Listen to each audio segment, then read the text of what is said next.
জগদ্ধাত্রী সিরিয়ালের আজকের পর্বে দেখা যায় জগদ্ধাত্রী দেবীও কাকলিকে ফোন দিয়ে তাদের সাথে কথা বলতে থাকে এবং কাকলি ও দেবী বলতে থাকে জগদ্ধাত্রীকে, আপনি কে, আমাকে ভয় দেখাচ্ছেন? হ্যাঁ, জানেন আমি কে, আমি কি করতে পারি? তখন জগদ্ধাত্রী বলতে থাকে, জানি তো আপনি অনেক ক্ষমতাশালী, অনেক প্রভাবশালী, এজন্যই এখনো মেয়ের বাড়িতে এসে পৌঁছাতে পারলেন না।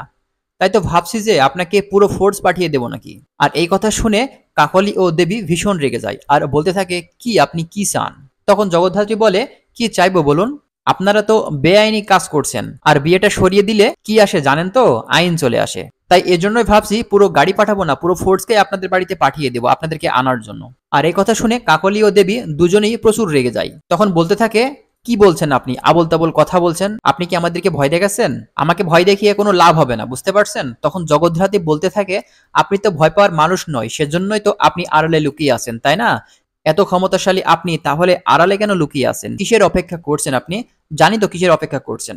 এই কথা শুনে তখন কাকলীয় দেবী অনেক অবাক হয়ে যায়। তারপরে জগদ্ধাত্রী বলতে থাকে, তাহলে চলে আসুন, দেখি আপনার চাঁদ বদন মুখখানা দেখি। তখন এই কথা বলে ফোনটা রেখে দিলে কাকলীয় দেবী কিন্তু অনেক অবাক হয়ে যায়। তখন কাকলীয় দেবী অনেক ভাবতে থাকে যে কে ফোন করেছে। এদিকে দেখা যায় মিনান চলে আসে।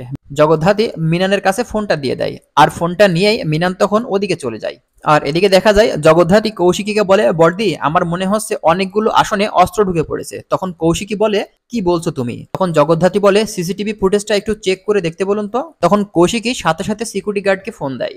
তো বন্ধুরা, আজকের আপডেটটি কেমন লাগলো অবশ্যই কমেন্ট করে জানিও। আর জগদ্ধাত্রী নাটকের প্রতিটি পর্ব পেতে আমাদের চ্যানেলটিকে এখনই সাবস্ক্রাইব করে দিও।